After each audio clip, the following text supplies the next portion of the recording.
So welcome to lecture 2. Here, we're going to talk about the major assignments in this class. In the previous lecture, we talked a little bit about the minor assignments in the class. So you can see lecture 1 if you'd like to learn a little bit more about the minor assignments in this class. The one thing I'd like to remind you of is that the rubric for our reflection discussions is actually in the syllabus. Let's go over there and take a look at that real quick. So here under our syllabus, I'm going to scroll down real quick. Sorry if you're watching me scroll, that could hurt your head. Okay, right here on the second page, there's a little breakdown for the grading on these reflection discussions. Basically, it's like an A, B, C, D, F kind of grade. But if you do them, you're going to at least get a D. So make sure you're doing them. The only way you can really get 0 points is if you don't turn them in on time. If you don't turn them in at all. So do check that out when you get a chance. I'd like to talk more about the major assignments in this class, in this lecture. The first major assignment that I'd like to talk about are the exams, and there's going to be 3 of them. The exams are take home. I'm going to post the exam for a full week, and you actually won't have any content to work on that week. You just come in and do the exam at your leisure. I don't know if I'm going to put a time limit from the time you open the exam until it ends. I'll have to talk a little bit more with the undergraduate director about that. But for now, the idea is to post it for that week, and that'll give you some time to carve out like a few hours for you to sit down and work on the exam.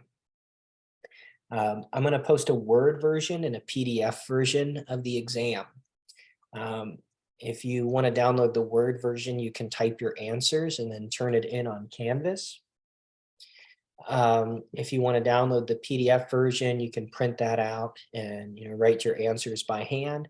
You can also scan your exams using like iPhone apps like Genius Scan. You can scan your apps. You basically just take a bunch of pictures of the exam, and then you can merge them all together into one little file, and you can upload that to Canvas. So there's a couple different ways that you can take your exam. It's really up to you how you decide on that.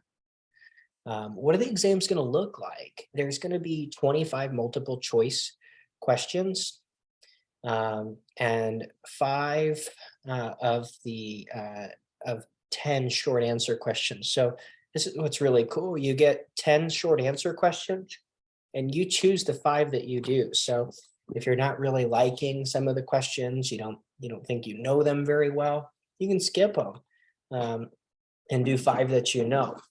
Same thing with the essay. There's going to be a brief essay, about 100 words, 100 to 150 words.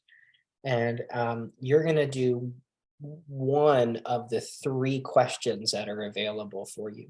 So I'm telling you this now, don't forget, don't do all 10 of these because I'm just going to grade the first 5. Don't do all 3 of these because I'm just going to grade the first 1.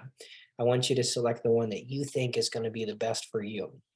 So I love having options. You'll see that more and more here throughout the class. The low risk stuff, you don't really have a lot of options on, like the reflection discussions, the quizzes, you got to do them all.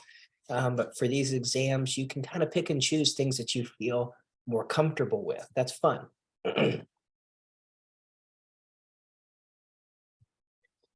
Okay. The other assignment, the major assignment in this class that you're going to do is a series of article reviews. Now, I'm going to post 10 articles throughout the semester, and you just have to review 4 of them.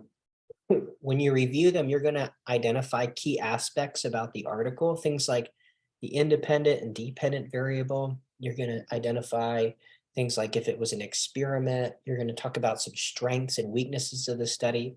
And I'd like you to start making some connections about the findings to the real world. Each of these is going to be 50 points. There's 5 components to each of them. So like things like identifying the independent and dependent variable, that's a component. And each component's going to be worth 10 points. So essentially we're just going to be grading how well you address these 5 components. You can see the schedule and the syllabus of when articles are due. You can see our very first one is due in week 1, if you'd like to do that one. So there's an article by Martinson, and you can review that one if you would like. The other thing I'd like to show you here is under modules.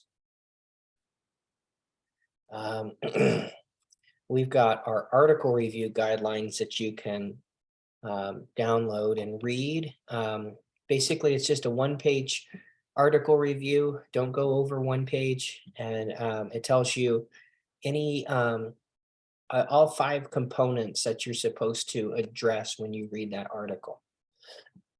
Please note that some of the articles that we read are going to have like 5 studies. I don't want you to read all 5 of those studies. I'll specify one that I would like you to read, and then you review that one.